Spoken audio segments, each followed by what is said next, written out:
your citizens want it, vote for it. And I do think, for sidewalks going in the future, whatever with the federal government, if they pass this big infrastructure plan, there'll be a lot of money for grants, for sidewalks. I mean, you look at what Hope William and Aberdeen have done. Why can't we do that? So, and that's where he has connections with the state legislature. She has the planning experience. So we could do that, and we could start, and then we have a grant writer that can start looking at them. So that's kind of where I think we're at. Did you have a question? Yeah, it seems to me that looking back on that the plans that were put forward, nobody liked any of them. A lot of it because of the roundabouts. Yep. No, the stakeholders were not involved with that. So what I would propose for Point Brown, and I'll just do it real quick, is you have to deal with parking first before you can deal with anything else. So and with the fresh waterways, we have the Oi Hut ditch. I don't know, nobody cares about the Oi Hut ditch, not a very popular thing, but it's the main waterway that flows into the North Grand Canal, and it hasn't been addressed in decades, and it needs to be addressed.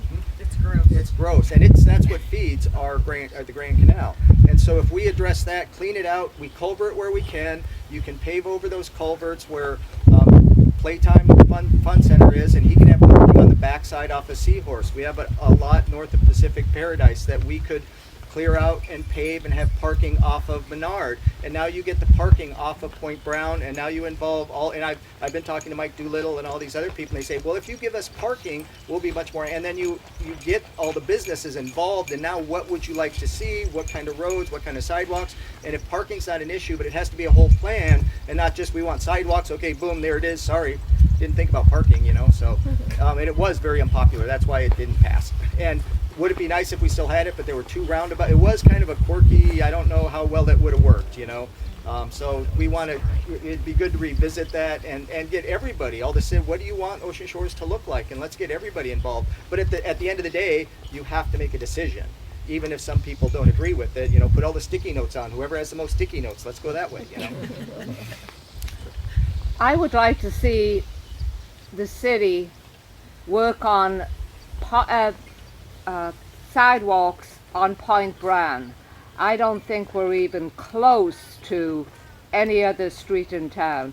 I'm sure there are still some people who are trying to pay off the road lid. Right, I agree. And they would not be happy about another expense. I would never be in favor of another road lid. I would go after grants and other things, And I know when we moved here, somebody said, is this lid paid? And it was like, what the hell's a lid? At the time, though, they did need them because of the sewer and the roads. That was just beyond anybody's, And but are we all happy they did that, after the fact, or we wish they wouldn't have done, I wish they wouldn't have done it that way and done it in manageable stages where you can manage repairs. But yep, I agree. But that's when I talk about not popular.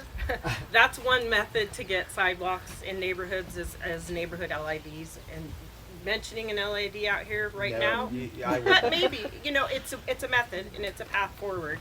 It's just setting those priorities and making sure that you can get them accomplished.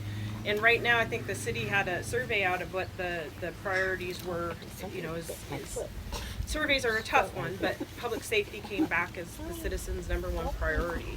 And that's, to me, the area that we should be looking at. We have a fire station, we have a South End fire station that's not manned. And then the people in the South End pay higher fire insurance rates than anywhere else in the city because that station's not manned. We need to get that station manned. We need to get people there so that the tragedies of what happened a few months ago don't happen again, where all of the firefighters, EMTs are out of town transporting patients, and a fire burns and the chief's the only one here to respond. That's not acceptable. We have a responsibility to take care of our citizens. They are our number one priority, and making sure that we have ample public safety to take care of that is really important. So it gets a bit challenging when you start looking at the enormous amount of tasks that we have, and our mayor has done a great job, along with Steve Ensley when he was finance director, in making sure that Ocean Shores is taken care of financially. Ocean Shores has gone a tremendous way up with their finances, and so there's finally some money to start tackling some of those issues. So it's like we need to use the money and be wise with it and tackle the priorities. Question over there.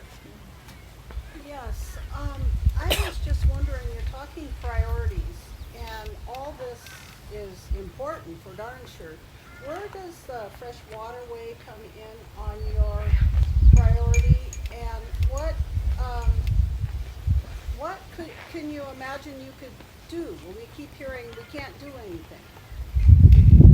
So that's my number one priority, Okay. is the fresh waterways, and I've actually looked into it. Richard has helped quite a bit in that. And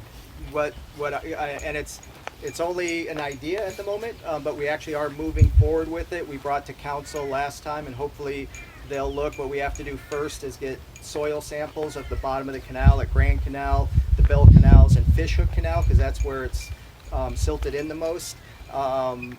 There is a potential, and I hate to use the word, but we found a suction dredge in Wisconsin that they built that actually will do this. It's interesting because the very first, you hear a lot about weed harvesting and all that, very first weed harvester was built in 1903 in Wisconsin.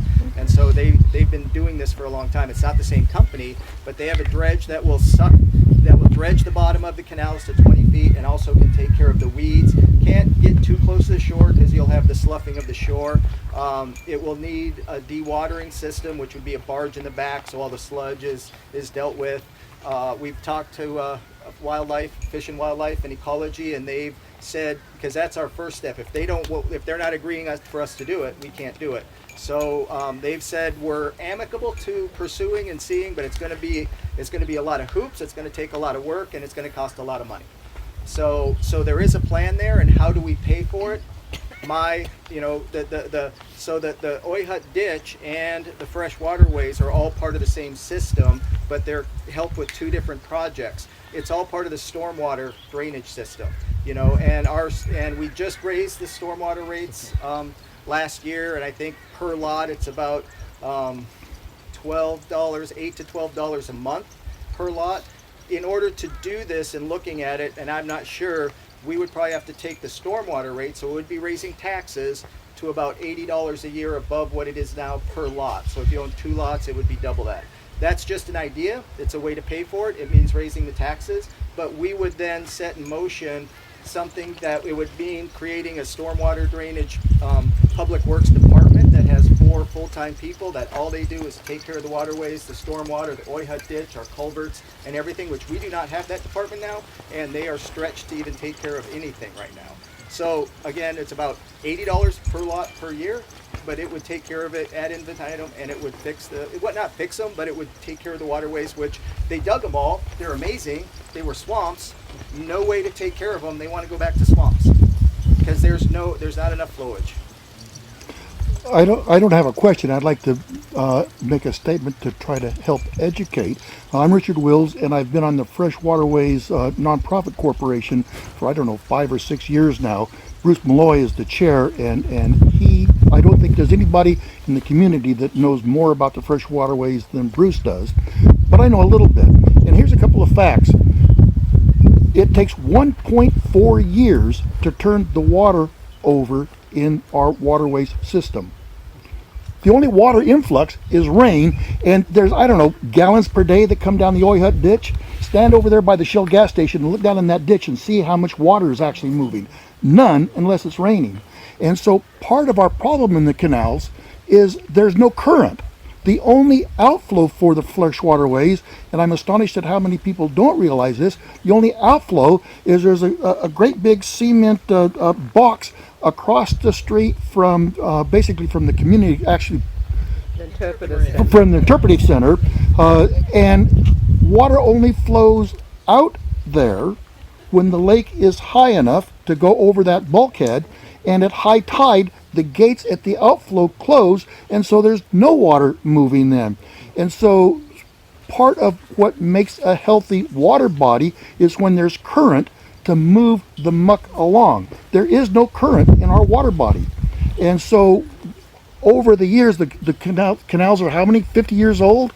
And every year the leaves fall, and we treat the leaves fall, we treat the weeds, all of that muck goes to the bottom, and there's got to be a layer of sediment, muck, on the bottom that's feet deep. And all of that muck creates nutrients, and the nutrients cause an anaerobic environment in the water body, which promotes algae and more weeds. And it would be nice if we could just go rake all of the weeds out, but you can't do that. You can accomplish some if you rake the pennywort out, but the elodea and the parrot feather, if you break off a chunk, it makes a whole brand new colony. And so it's not as easy as just dragging those weeds out. The Fresh Waterways Corporation did an experiment a few days ago where they took a bunch of pennywort, broke it loose from the mass, and barged it down. They pushed it down with our little barge boat so that it could go over the overflow. But realize all of that water, the only way for the water to escape our system is at that overflow by the interpretive center. And so it is a very, very expensive project to fix all of that. And ecology has said we can't dredge the waterways as they did back in the 60s.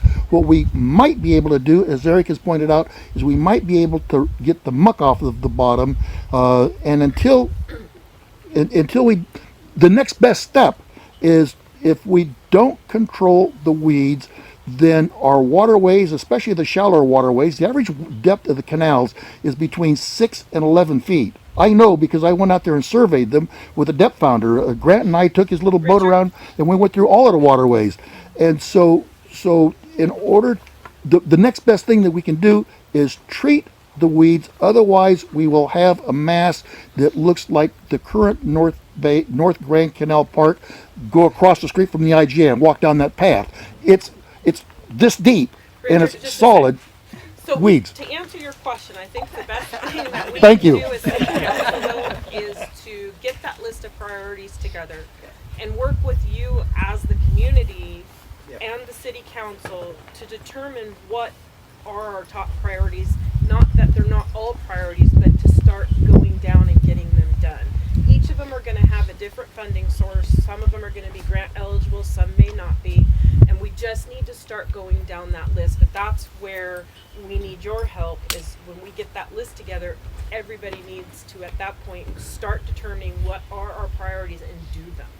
No more talk, let's just do them. And part of what I'd like to add to her is she's obviously learned a ton of experience working in Aberdeen, knowing how to maneuver through these things. But something important to me is Eric's talked about the budget and how it's flush right now. Every single department in our city is understaffed. You all know it. You know what the customer service is like. They are overburdened and they're not getting their job done on a daily basis, let alone any special projects. Can you imagine us asking any of the employees to help with a new special project? They can't even take care of the customers that come to their, they don't return phone calls very quickly. You know that. We need to find out what full employment looks like for our city budget-wise. So maybe we have a surplus right now, but we've got to really figure out how many employees we need, what that's really going to cost, so that we then really find out what is our budget surplus. Hypothetically, if it's a couple $1 million right now, after you get full employment, it might only be $900,000. And then from there, you've got to start determining how much do we push towards fresh waterways or other matching, little accounts for matching, But that's just going to be a very, very important step for us. So I wanted to follow up, Nancy Eldridge, I've lived here about 20 years. I wanted to follow up on that point. Has there been any effort moving forward to do an analysis with city employees and find out what is your staffing plan, or what should it be? Is that something that may be happening here in the next year or so? We would like to. I don't think anything's going to happen probably till after the election. Just because we're in that kind of world right now, and the city was in such a dire strait that most of you here know between 2008 and 2015 that there is a hesitancy to go too far, too fast, in case that might come again. So you don't want to overstaff and then you have to lay them off, you know, a year down the road. So I think there's kind of a wait and see a little bit, though. I mean, the permitting department, bar none, needs more people. Do you have a rough idea, the building, planning, permitting, do they need one so, people, no, 3 people? So I mean, just in the planning department, they would probably need 3 full-time people Okay, so you have right 3 now. there. I know the fire chief needs 6, so now we're at 9. The fire department needs 3. He says 6. 3. Okay, 3. Yeah, it is a challenge. There's a compromise there. And so, Public Works. for us, what we can many there? affect on council is the budget. And so we really have no control over staff or staffing, but we can provide, we can say, yes, this is important, we need to provide the finances to hire those people.